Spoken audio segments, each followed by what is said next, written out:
जय हिंद, नमस्कार, स्वागत आप सभी का लाइव टाइम्स पर। मैं हूं अजय झा।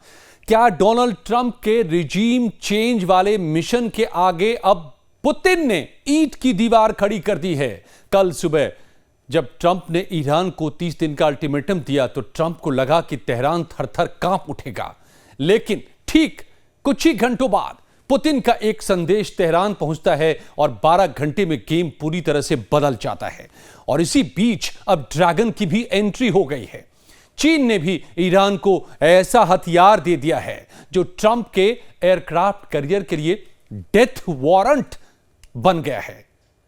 तो सामने ट्रंप के 2 एयरक्राफ्ट कैरियर और 18 आर्मी बेसेस हैं और करीब 50,000 सैनिक भी ट्रिगर पर उंगली रखे हुए खड़े हैं। तो ऐसे में अब होगा क्या? इस स्पेशल एनालिसिस में हम कूटनीति के उन बंद कमरों का सच आपके सामने रखेंगे जहां महायुद्ध का फैसला हो सकता है, किसी भी वक्त हो सकता है। आप वीडियो के अंत तक मेरे साथ बने रहिए क्योंकि आज का डेटा आपके रोंगटे खड़े कर देगा। लेकिन इससे पहले आपसे गुजारिश कि अगर अब तक आपने चैनल को सब्सक्राइब नहीं किया है तो इसको जरूर सब्सक्राइब कर लें। वीडियो पसंद आए तो इसको एक लाइक जरूर करिए और अपने दोस्तों के साथ शेयर कीजिए। और दोस्तों, अब तक जो शुरू से मैं ईरान अमेरिका तनाव पर कह रहा था कि यह गेम असल में पुतिन शी जिनपिंग खेल रहे हैं ईरान की तरफ से, अब वो दोनों ही नेता एक्शन में आ चुके हैं, यह साफ तौर पर सामने आ गया है। सच यह है कि जेनेवा में कुशनेर वर्सेस आरागची की मुलाकात के लिए मेज सजी हुई है। तो ईरान और अमेरिका की जंग को रोका जा सके कोशिशें होती दिख रही हैं, लेकिन यह व्लादिमीर पुतिन और डोनाल्ड ट्रंप के बीच बिछी वो शतरंज की बाजी साबित हो रही है जिसे ईरान के जरिए खेला जा रहा है। तो 3 बड़े अपडेट्स हैं जिसके जरिए बात साफ हो जाएगी।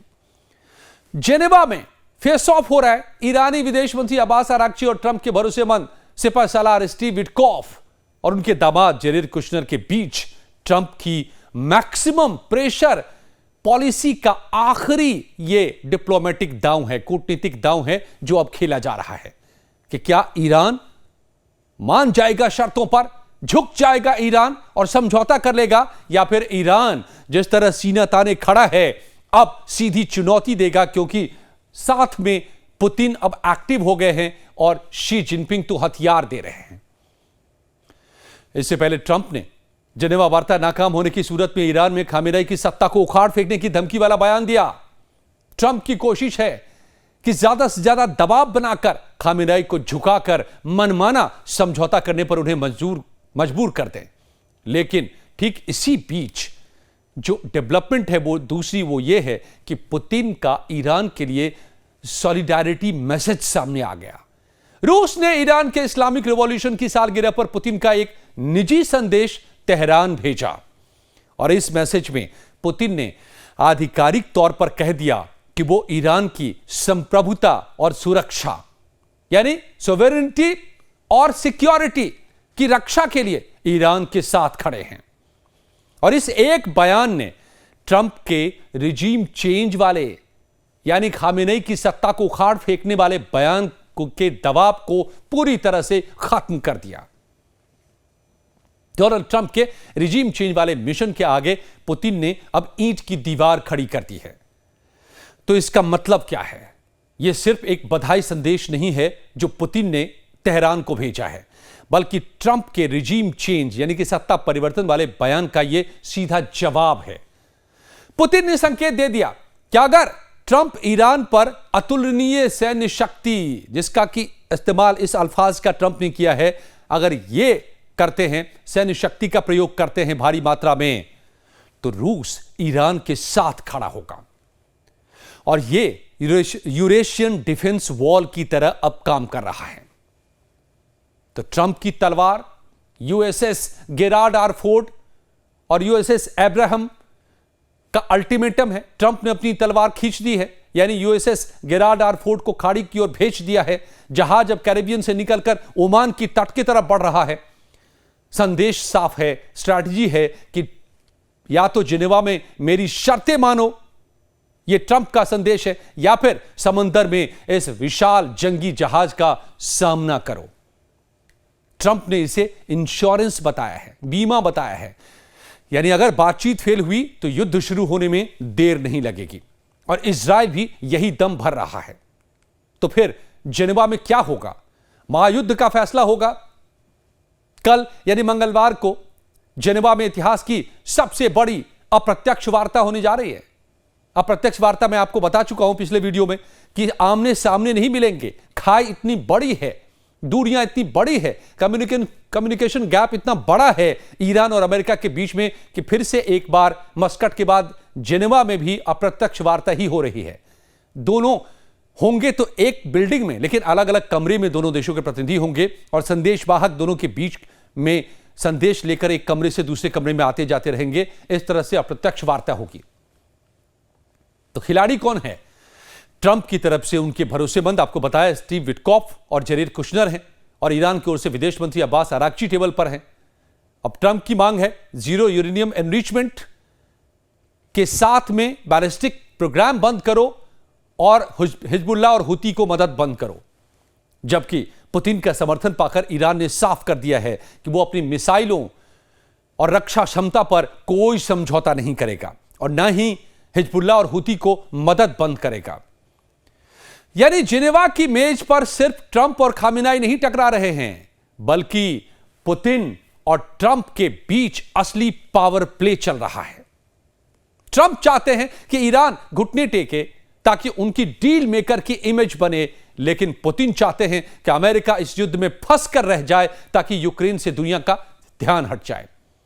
और उधर इजराइल ईरान के बैलिस्टिक मिसाइल को बंद कराने, हिजबुल्लाह हुती को ईरान की मदद बंद करने की जिद पर अड़ा है, और यहां तक कह रहा है कि अगर ये दोनों मुद्दे डील का हिस्सा नहीं बने, इस पर ईरान अगर नहीं झुका, तो वो एक अकेले ईरान पर हमला कर देंगे।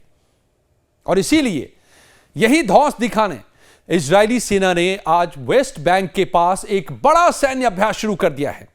बेंजामिन नेतन्याहू ने ट्रंप को साफ कर दिया कि अगर जेनेवा वार्ता नाकाम होती है तो इजराइल ईरान के परमाणु ठिकानों पर हमला करने के लिए तैयार है। तो दोस्तों, मिडिल ईस्ट की बिसात पर अब तक सिर्फ दो खिलाड़ी नजर आ रहे थे, ट्रंप की जिद और खामेनेई का पलटवार, लेकिन अब समंदर के नीचे और आसमान के ऊपर तीसरा पहरा ड्रैगन का भी जाग गया है। खबर यह भी आ रही है, बड़ी खबर है ये, बीजिंग ने चुपचाप तेहरान को अपनी सबसे घातक डैंगफेंग 17 DF-17 हाइपरसोनिक मिसाइलों से लैस कर दिया है। ये वो मिसाइलें हैं जिन्हें पेंटागन कैरियर किलर कहता है। जिस कैरियर के दम पर इस वक्त ट्रंप धौंस दिखा रहे हैं, ईरान को डराने की कोशिश कर रहे हैं, उसी का काल बनकर आ गया है DF-17। तो क्या अब पुतिन का कवच और चीन की तलवार मिलकर अमेरिका का शिकार करने वाले हैं? यह इस वक्त की सीधी सीधी स्थिति है। तो पेंटागन अब क्या कांप उठा है। ईरान की फतह के बारे में मैंने आपको बताया था, इसमें भी काबिलियत है। गेराल्ड हो या फिर USS एब्राहम हो, दोनों को डुबाने की क्षमता है, लेकिन यह तो शुरुआत थी। अब DF-17 असली ब्रह्मास्त्र है। यह मैक 10 की रफ्तार से तो चलती ही है, मारक क्षमता 2500 किलोमीटर है, और यह रास्ते भी बदलता है, इसलिए डिफेंस सिस्टम की पकड़ में नहीं आता है। अमेरिका के पास डिफेंस ऐसा सिस्टम नहीं। मतलब जो अमेरिकी डिफेंस सिस्टम है एजीज, उसका अंत। अमेरिकी एजीज डिफेंस सिस्टम बैलिस्टिक मिसाइलों को तो रोक सकता है, लेकिन DF-17 जैसे ग्लाइडर्स को नहीं रोक सकता, फतेह को नहीं रोक सकता, क्योंकि ये हवा में सांप की तरह रास्ता बदलते हुए चलते हैं। तो चीन ने ये मिसाइलें तैनात कर दी हैं ताकि अगर अमेरिका के F-35 या F-18 उड़ान भरें तो उन्हें आसमान में ही तबाह किया जा सके। यानी अब USS फोर्ड ओमान की खाड़ी में भी महफूज नहीं है।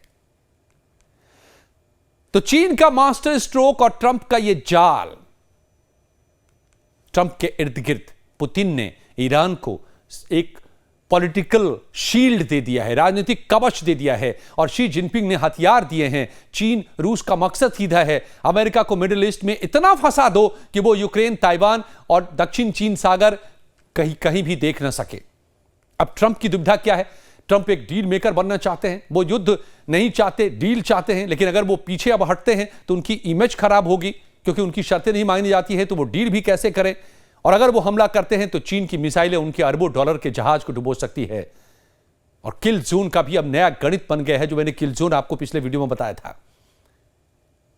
पहले खतरा सिर्फ 1000 किलोमीटर तक था ट्रंप के लिए, लेकिन अब DF-17 के आने से USS फोर्ड को भारत के तटों के करीब रहना पड़ेगा अगर उसे सुरक्षित रहना है तो। लेकिन इतनी दूरी से उसके विमान ईरान तक पहुंच ही नहीं पाएंगे। तो चीन ने अमेरिका की हवाई ताकत को एक तरीके से शून्य कर दिया है। यानी यह बिसात डील में बार्गेनिंग को लेकर के है। और मेज पर सिर्फ फाइलें नहीं, बल्कि बैकग्राउंड में चीन इन मिसाइलों की गूंज होगी और रूस का कवच होगा। तो ट्रिपल थ्रेट के सामने क्या ट्रंप को झुकने का के अलावा कोई रास्ता नहीं बचता है, या फिर नहीं झुके तो दुनिया को तीसरे महायुद्ध में झोंक कर मारेंगे ट्रंप? कमेंट में आप हमें जरूर बताइए, क्या चीन ने वाकई गेम को पलट दिया है? जरूर बताइएगा दोस्तों हमें। और वीडियो की जानकारी आपको अच्छी लगी तो हमें जरूर यह भी बताएं और शेयर भी करें, एक लाइक भी दें। बहुत बहुत धन्यवाद।